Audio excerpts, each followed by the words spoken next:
DSIs, right? Okay, scene safety. What scene safety mean in this situation? The wires. The wires. Wires would be is the scene safe.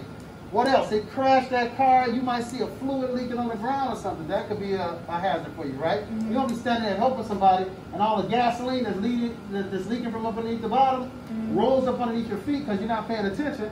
And then all of a sudden the car, somebody got a cigarette or something. And people do that. People, everybody's so busy trying to take out a cigarette, throw a cigarette down, whoosh, and, get everybody going. So you got to make sure the scene is truly safe, right? In this case, let's just deal with the wires down. So you see the wires down, so what are you going to do?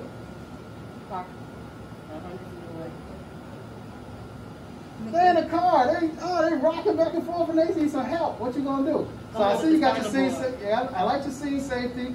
I like your DSIs. I like that. Okay? We asking the question about scene safety. You said, Jelani, you don't think the scene is safe, right? Right. So if the scene is not safe, what you going to do? How you going to get it safe? How you going to get the wires removed?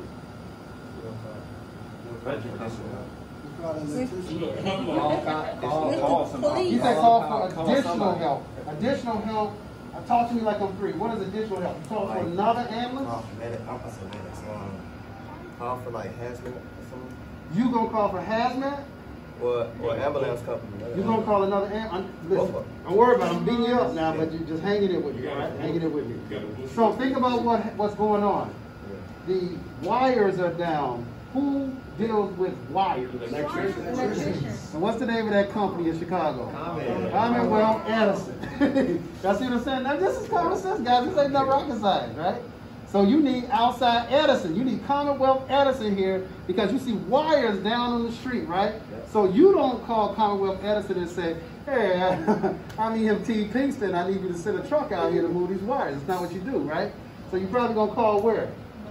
Medical control. Medical control. And you're going to say, tell them what you got. You got a situation. You have power, down power lines and everything. We're going to need the power company out here to secure that situation. So you've made that notification, right? In the meantime, what about your people in the car? How you gonna rush it? How you gonna do that? They in the car, the wires is over the car and everything. How you gonna do that? Do we wait till the scene is safe? You can't I'm do waiting on you anything. to tell me. We can't do that until the comment. Bingo. I want you to understand scene safety means scene safety. If the scene ain't safe, you can't do nothing. Right? Right. That's why we're saying it. We're not just saying, let me go back to my previous scenario. It's a mean Rottweiler in the house. BSI scene safety. The Rottweiler there, guess what? Where you going? Right? That pauses everything. So we're not doing that until the scene is safe. Right? So whether it takes Edison to come out or whatever. In the meantime, what can you do? You don't want to be sitting there texting, right? You got these people in the car down power line. You say, I can't do nothing. So let me go ahead. Let me check my. Oh, man. You don't want to do that, right? That don't look good on the street, right? While they in the car. So here's what you do. You talk to them.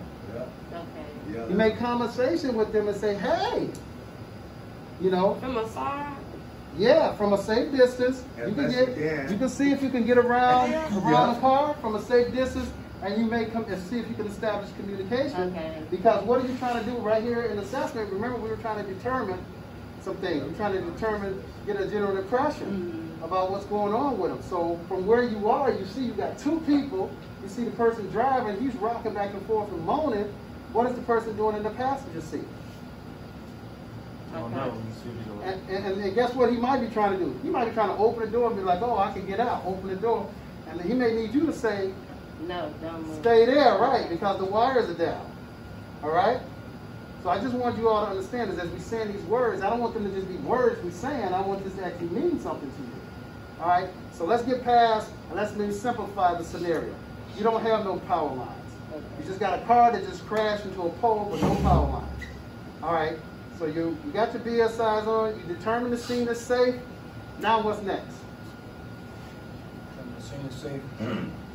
Determines the mechanism of injury. The mechanism of injury is what? Crash. Boom, the crash. Right. That's the mechanism of injury. That's how he got injured, because they crashed the car. What's next? Number of patients. How many patients you got? 2. Man, this is hard stuff, ain't it? 2. What's next? I'm done. Huh? I'm done. You done? What's next? Request additional help if necessary. Do you need additional help? You got 2 victims in this car. If it looks like a kind of situation. So remember, we don't have no pole and no wires now, right? Right. Okay, so we're gonna go over to the car. Let's go. Let's go over to the car. Now you're gonna open the door, right? Is the guy crushed in the car, or can the guy get out? He just banged around. He banged around. He banged around, okay? So he can basically get out of the car if you ask him to get out of the car, right? No. He could, though. I mean, Okay. if you asked him, he could.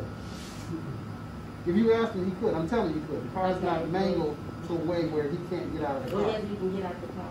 So if he can get out of the car, the question is, do you need additional help? No. What about the other one? I say you got the other one. Yeah. Okay? So you got 2 victims in this car. You got the driver and you got the passenger. When you get the driver out, all he's complaining about is his knee. His knee hit the dashboard, and when you open the door, he just insisted, I'm good, I'm good. He got out, and he just hobbling around the scene like this now. This is what happened. He hobbling around the scene like this, right? And the driver is still rocking back and forth, holding his chest. You can open his door and get him out too. But he's really, and his airbag, both airbags are deployed. But should I get a spider board just in case? Bingo! Bingo! He's rocking back and forth. You know, he's telling you, I'm hurt. Right? That's what he's saying. When he do, his body language is telling you, I'm hurt, something happened with my chest. Now, it could be the airbag. It could be him hitting the steering wheel. We don't know. All we know is he's really letting you know he's hurt. The other one is walking around. So in colors, we have green, red, yellow, and black. That's the degree of how people are injured. Okay. And green is walking wounded. They're the least priority. You're going to get to them when you get to them. So he's up walking around. So you're not really worried about him much. You still got to give him some attention. You're not really worried about him much. Would you, in your department, would you upgrade that? No, we got 2 ambulances. And you got a green? We got, No. no. Yeah. So that's something you probably can handle. Okay. Okay. No problem. Because the one guy's a green. Okay. What's next? I got a question. So, at what point would a triage be called, or is that when it goes? Multiple victims. I mean, multiple where you have so like many. Like two or Out of more? 5. Like, When you have, it's only 2 of you. And if you have, I would just say,